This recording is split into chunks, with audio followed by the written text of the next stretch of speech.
Welcome to Erika's Tea Room. I'm Erika. This is my mom, Leila. Together, we present a high tea experience. We host events. We have fun fashion shows. We share our recipes and our teas with family and friends. But above all, we make memories with every cup.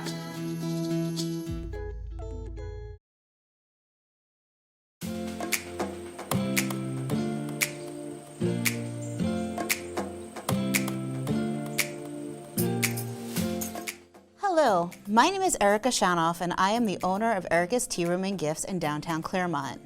After teaching for the last 13 years, I decided to open my own tea room and pursue my life's passion.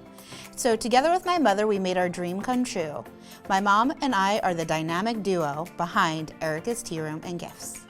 Hello, I'm Leila Shanoff. I'm Erika's mother. That's how everybody remembers me. For the last 30 years, I was in high finance working for the major banks in the Northeast, and this is my retirement job. Erika promised me an easy ride. It's not happened yet, but I still love to bake and cook for people, so I love having this job and working with my daughter. I don't know what my mom would say, but here's the truth, peeps. Her chances of survival with me, without me. With me, without me. We're the perfect yin yang. We're the perfect team. It takes the two of us to make it all work, and I think we do a really great job of doing it. At Erika's Tea Room, we're more than just having tea. We host special events, and tonight is really special. We're doing Beauty and the Beast. Erika, we have 34 guests, right? Yes. Okay, so we're going to start with the scones. Yes. After we do this, and then we'll get her to do the teas. Okay, perfect. Okay? As we're doing, before we do the teas, we should introduce Mrs. Potts. Yes.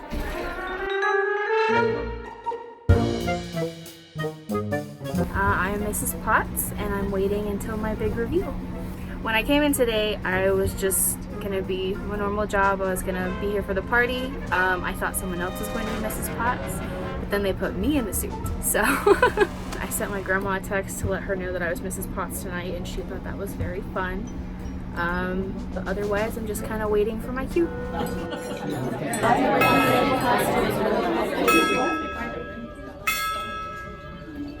Enough.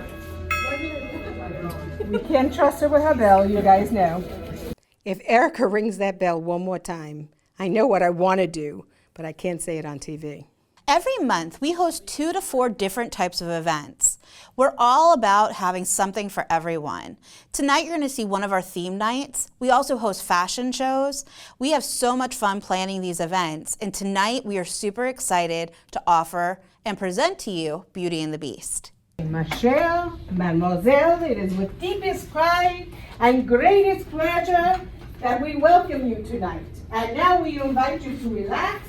Let us pull up a chair, and as the dining room presents your dinner. If you're not here for Beauty and the Beast, then you're not here for Beauty and the Beast. Our evening events are packed. Welcome all of you to Beauty and the Beast. I don't hear excitement. Yay! That's our Disney group. Now everybody else. So we've got our Disney employees, we've got our Disney enthusiasts, and then we've got all these random Joe Schmoes that we pulled in off the street. And tonight for Beauty and the Beast, we have to have a sing-along. I mean, come on, it's Disney. Tale as old as time, true as it can be, barely even friends, then somebody bends unexpectedly. Just a little change, small to say the least, both a little scared, neither one prepared. Beauty and the Beast. Okay. Let's all say hello to Mrs. Potts. Mrs. Potts nailed it. Every meal we start and end with something sweet. We serve our 4-course meal, and each one is complemented with a special tea. Tonight I've prepared an extra special menu. The first thing we're starting with is Mrs. Potts' Almond Joy Scone. Then Lumiere's French onion soup, Bell's stuffed pepper chicken, and finally, Chip's chocolate chip cheesecake. That's a mouthful, but this is really a delicious mouthful for you to taste. On top of all of the food we serve during our 4-course meal, we also plan fun activities to break up each of the courses. So we have a lot of fun with those, from trivia to other games. Sometimes we'll do a do-it-yourself project. What year was Beauty and the Beast released? What year was Beauty and the Beast? The best thing about these events is I could act and sing and do the things that I love to do other than baking and cooking. And Erika and I play off each other. It's such a wonderful mom-daughter moment. We love it, both of us. Everybody will have on your table or your chair a tablecloth, beads, and crepe paper. Thank you so much. And a scissor. What you are going to do is choose somebody at each of your tables to be Belle.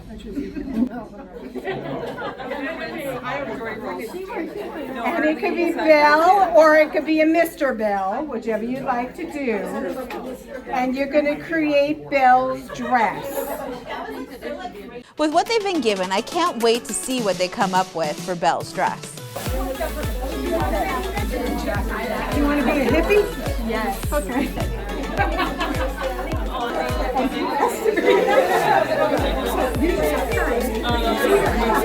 Each table created a bell, and then Grandma and Belle got to choose the winner. Because there were some really cute outfits, and I just thought mine was by default.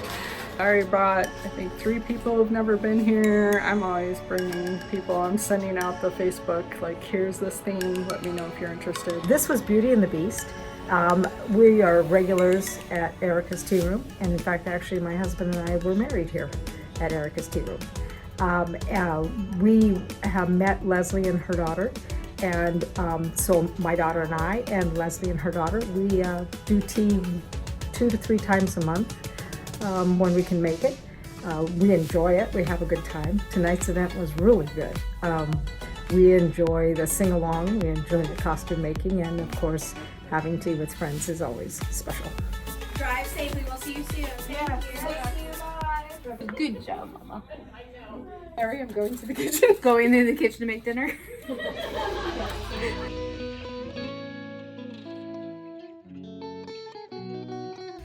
Hey, Mary, Hey. I want to show you something. What's up? Look at this gorgeous teapot. And it's shamrocks. What? It's made in Ireland, but the only thing is I have to order 500 of them. If her mom finds out she bought 500 teapots, she's gonna kill her. You can't buy 500 teapots. Your mother will kill you. How are you gonna hide that from her? Oh, I could put them in my garage. With Maybe. what? Um, You can't hide 500 teapots in your garage. Have you seen your garage? I don't have to worry about that. We'll get an extra storage room. I absolutely fell in love with the Shannon Pottery. Shannon Pottery I visited when I was in Ireland a number of years ago, and of course, worrying about shipping things home, I didn't buy one for myself. So I just was doing some research, and I fell in love with the Shannon Pottery Tea Set, which includes the teapot, creamer and sugar, and cups and saucers, and the detail on it is just amazing. I know my mom's gonna be mad. I don't know where I'm gonna put them yet, but I know I needed to have them in my store and in my life. I need these teapots in my life. My name is on that door. You know, I get to make this decision. I'm ordering them. I know nothing. I saw nothing. It's not me. Oh no, I'm not getting wrapped up in this. You know, my mom questioned whose name should go on the door, and she put mine. So I get to make the final decision. I am the Erika, and I get to say yes to the teapots. I have said yes, and I am getting those teapots. They are mine.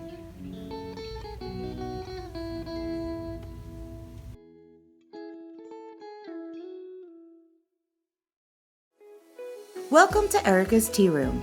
Located in the heart of downtown Claremont, this specialty tea shop offers a traditional high tea experience that can be enjoyed with family and friends. While here, you can choose from over 100 teas from all over the world, and a multitude of teapots are available for purchase. Join us for lunch or choose from one of our special evening events. Call to make a reservation. Erika's Tea Room, making memories with every cup.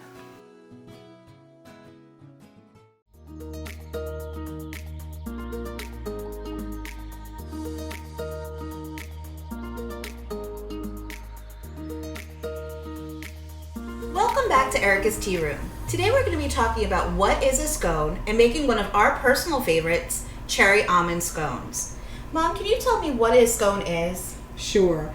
A scone is a sweet biscuit, but my scones are very soft and fluffy, and today we're going to show you how to make cherry almond scones. So let's get started and start with what our ingredients are that we're going to be using today. We have our dry ingredients, our wet ingredients, and then some add-ons, which we call the bits. So I'm going to put 2.5 cups of flour, all-purpose flour, into this big bowl. What she's doing is leveling off the flour so it gets out any of the air pockets and she gets the full amount of flour that she wants to do. I'm putting 5 half cups, which is your 2.5 cups. So here's your flour. Now take a little bit more in the cup for rolling out. Next I'm going to add the sugar. Now people say to me, yes, it's a sweet biscuit. How sweet is it? Because I have to worry about sugar. I'm only putting 1/2 cup of sugar in this whole batch that makes a whole bunch of scones. So a batch of scones is going to approximately make about 15. So that 1/2 cup is going to go for all 15 scones. Next I'm going to put in baking powder. Scones do rise a little bit, and that's really the difference between a biscuit and a scone. It's not as flat as a biscuit would be. So I'm putting 2 teaspoons of baking powder into my scone mix. Last but not least, I'm putting salt in. Every time you have sweet, you want to put salt in, and the salt brings out the sweetness. Now this is 1/2 teaspoon of salt. So again, not a lot of salt, just enough to bring out the sweetness into this dough. Now last but not least, I'm going to use a pastry blender to put air into my scone mix. And I'm going to do this for a little bit. I'm going to take the time I need to put all the air in. It's much better than the old way of sifting flour. So here is our sifter that we used to use. And if you remember your mama's sifter, you used to put the flour and all the dried ingredients and go like this for a half hour. It would get all over the counter and you would have half of it in the bowl. So using a pastry blender, I can get the same air into my mix and not worrying about getting it all over the counter. Because we want all these good ingredients. And we want to keep a clean kitchen at the same time. Yeah, it's all about the clean kitchen. So now we're going to add in the 2 main ingredients, butter, and we're putting a full stick in here, and 3 ounces of block cream cheese. So while Erika's opening the butter, I'm going to open the cream cheese, and we're going to blend both of these in. Here, sweetheart, you open that for me. Absolutely. So you want refrigerated butter. You want it to be hard because it's going to be almost, it makes the fluffiest biscuits. So you're going to start seeing it flake up. So you use the cold biscuits and cut it in with the pastry blender. You'll start seeing it kind of chunk, and then eventually you'll start making a little light crumble. And that's when you know you're ready to move on to the next step of adding the cream cheese. You could do that all at the same time. And I'm going to blend it all in beautifully. So it smells like cheesecake, and that's why that cream cheese makes a wonderful crust to these scones. There are lots of ways to make a base scone, and the cream cheese one is a really wonderful way to get started because it adds its own unique flavor and gives it almost that, when you're baking it, that smell of a cheesecake coming out of the oven. Other ways of making it instead of the cream cheese is buttermilk, heavy cream. You could use other ingredients instead of the cream cheese, but this one, it just tastes delicious, and that's why we're doing that for you as our first scone. Over the course of other weeks, we'll show you other scone recipes, but this one really takes the cake. Okay, I'm almost done putting this all in. So now I'm going to add the last of the wet ingredients, and that is 1/3 cup of heavy cream. So that heavy cream will get this to form a nice ball, and that's what I'm looking to do so I can roll this out and make the scones. Okay. A tool that I use, and it's very easy to find, is a plastic knife. It gets all of this off of the blades and out of the different crevices of the blade. And it's very handy. Look how perfect that is. And I don't throw this out. I mean, you're welcome to, but I use it, wash it, and use it again and again. So it's a very economical way of cleaning the blades in a pastry blender. So that's what it looks like flaked. I'm going to add my cherries, which is a 5-ounce bag of cherries, and I'm going to add my 1/2 cup of almonds. And now I'm going to put the best utensils of them all, which are my hands, in and get us to form this ball. Now the warmth of my hands really helps the dough form, and this is what we want it to do, and it's going to come into a nice, beautiful shaped ball. Once we've got the ball formed, then we can start rolling it out in sections and forming our individual scones. This is the part Erika likes. It's when it all starts to come together. All sorts come together. Erika is the type of child who wants to have it done fast. Yes. She likes to get it done real fast. I tease her all the time.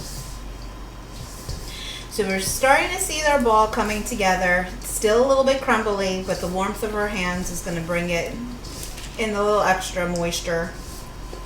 And the thing about scones, it depends on the weather outside. Here in Florida, it takes us a little longer to form the ball because it depends. If it's damp outside, it might not form so easy. So you give it a little extra time and then it just forms a beautiful ball. And as you can see, it's starting to form that ball already.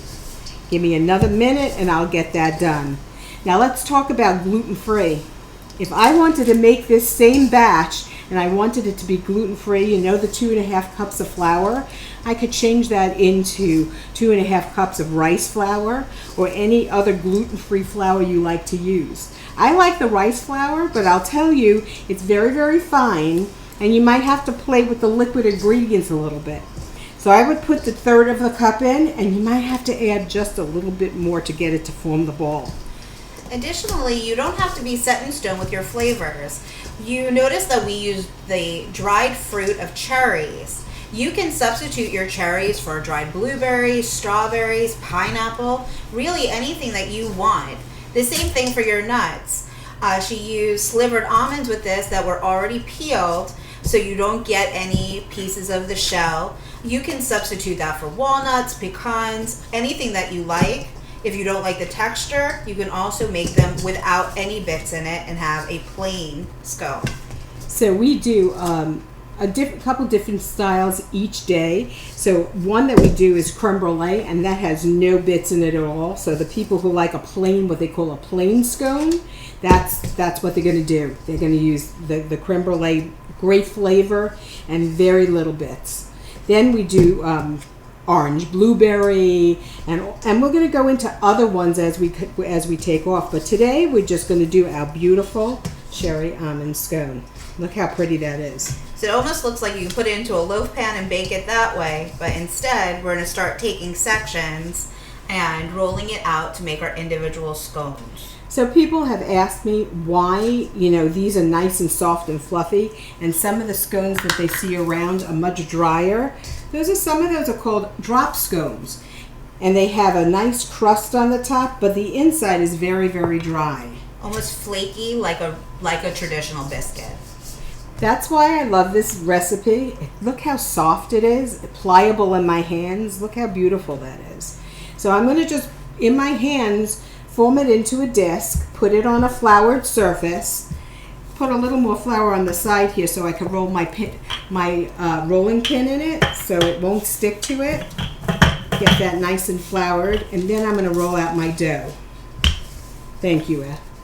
So I'm going to roll it out to about a 1/2 inch thickness. Now, the thicker the scone, the more time it's going to take to cook. But again, I want it to be a nice size scone for people to eat.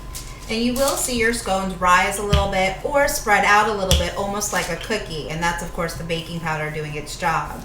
Funny story, when we first opened 6 years ago, this woman came in with some friends. And I got called over to the table because her scone was slightly smaller than her friend's. I remember this. And I was like, well, I'm sorry, ma'am. It just happened to be that your scone baked a little out and your friend's baked up. I really can't control that. And she's like, well, I'm very disappointed. I said, well, you know, I could take a bite and then you'll have an equal amount of scones and then we're all okay. So I don't know how she took it, but I thought it was kind of funny because how can you control which way the cookie crumbles or the scone bakes in this case? And Erika had told you before how I level off the flour. It's very true. In baking, you have to, it's very scientific, and you have to, do everything the right way. Whereas when I cook, I never measure anything out. I go by just my gut feeling, how much would be good, smelling it, tasting it. So very different when you're baking. It has to be very exact.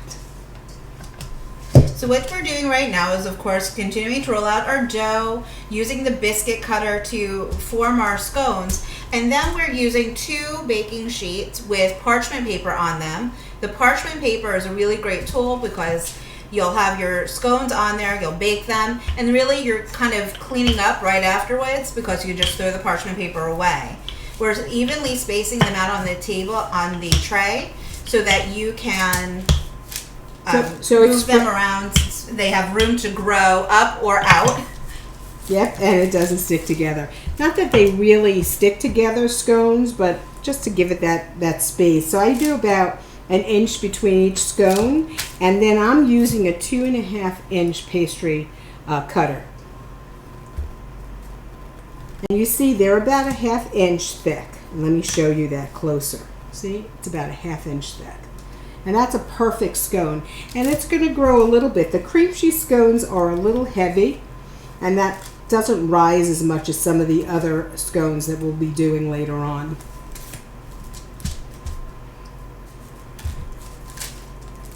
We had a young lady visiting from the UK a while back, and we had the cherry almond scones that day, and she came to the door of the kitchen and knocked and asked to talk to my mom.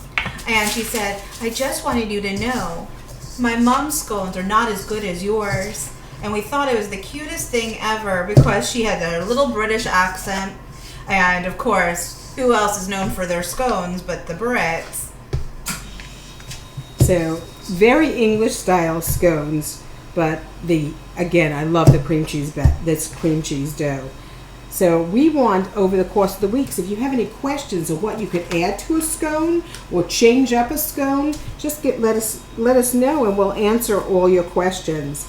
And we can always be reached via phone or by email with any questions you might have. So as you try out your recipe at home, if you want to run any ideas by us, we're happy to answer those questions any way that you want to reach out to us. And there's also savory scones. So in our high tea, we always start with a sweet and end with a sweet.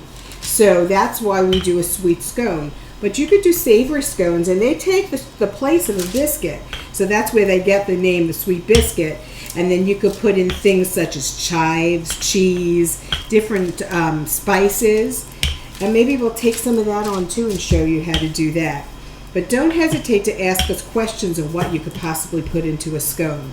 And there's no right or wrong answer either. Be creative, have fun exploring what flavors are interesting to you. I once read a book and their savory scone was rosemary and olives. Not my personal cup of tea, but for somebody, they might love those two flavors and work them together. And I could see that working very nicely, some calamari olives and some different cheeses with it, like a Gruyere cheese or something like that. Or even on doing a Greek evening, doing Kalamata olives with feta.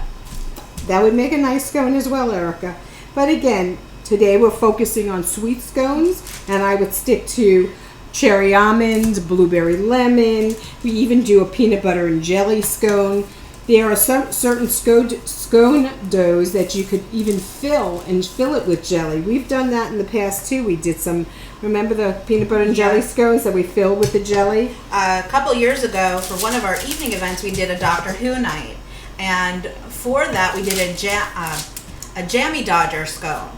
So we made a wonderful plain scone, yes, but then injected strawberry jelly into the center of it. It was strawberry jam. And the reason why it was jam, it's thinner than the jelly. And it goes into the scone very easily. So a couple of pointers of making soft scones like this, and not such dry scones, is one is to aerate your flour.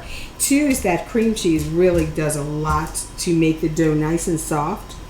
The other thing I want to tell you about is you could keep these scones in an airtight container for a week on your counter, and they stay nice and fresh. And to keep, if you want to warm them up, just warm them up in the microwave on a paper towel. It'll take out any moisture that might have formed.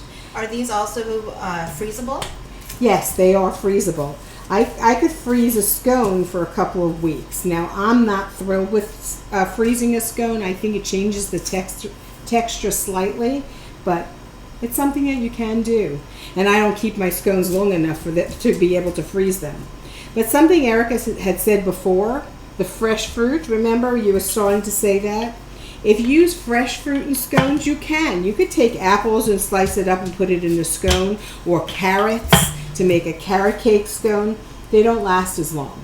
So if you want to use it immediately, it's wonderful to use some fresh fruits as well. But note that they don't last as long on the counter, only a day or two, because then they start to sweat, and then especially in our climate, and then you have some wet scones. So you see that we're coming down to the end of our dough. This batch made 16 full scones, and then what we call the runt. So that's the one that we get to taste test and say, are these acceptable for serving or not? For human consumption. So we're going to put these into the oven. We'll be right back, and when we come back, everything will be nice and cooked, and we'll try them.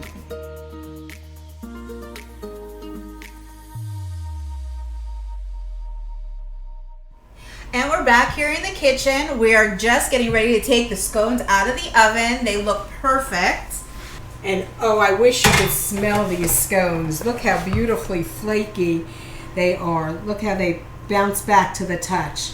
And the bottoms are, oh, see how nice That and perfect brown? light brown. That's Look how the perfection beautiful right those there. are.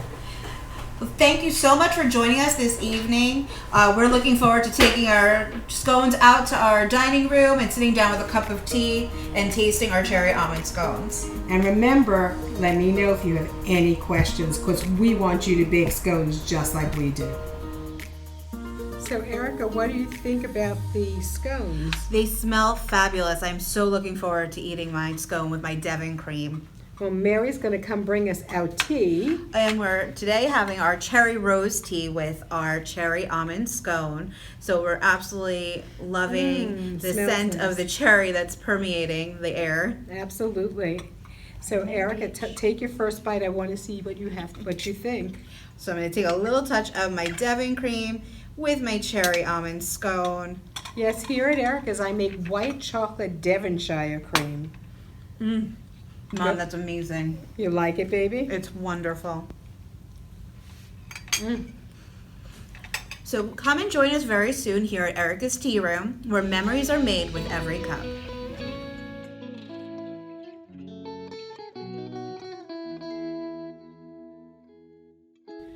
Bye, thank you.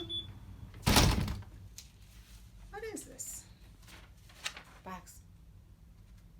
Mary, Yes, ma'am. do you know anything about this? Box 1 of 100? What did Erica do? I don't know.